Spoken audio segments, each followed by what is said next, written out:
currently tracking north of the Dominican Republic and Haiti, which will receive tropical storm force winds and heavy rain today.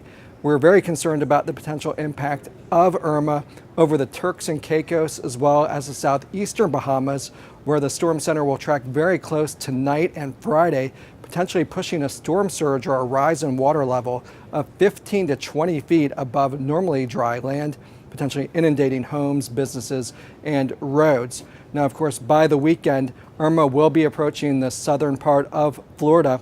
Tropical storm force winds beginning there as early as Saturday, and then the center will make its closest approach to South Florida on Sunday, potentially riding right up the East Coast. The exact track we're still trying to pin down, and that will determine just how severe the impacts are and where the worst will occur.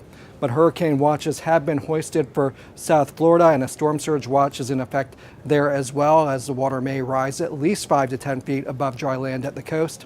Beyond Sunday, the storm is forecast to continue moving up the southeastern seaboard, making landfall perhaps somewhere between Savannah, Georgia, and Wilmington, North Carolina. South Carolina might be the most likely place for another landfall early next week. So those areas should start to be thinking about preparations and potential impacts from this storm, which will include heavy rain, potentially destructive winds, as well as storm surge. We're not only tracking Irma, we're also tracking two other hurricanes in the Atlantic basin, including Hurricane Jose, which is following a similar track to Irma and may track over the northeastern Lesser Antilles, battering the same islands that were hit by Irma back on Wednesday, including Barbuda and Antigua.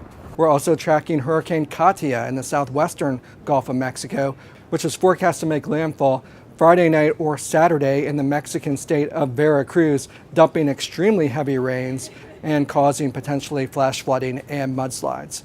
You'll want to stay tuned to the Capital Weather Gang for the latest. I'm Jason Saminow.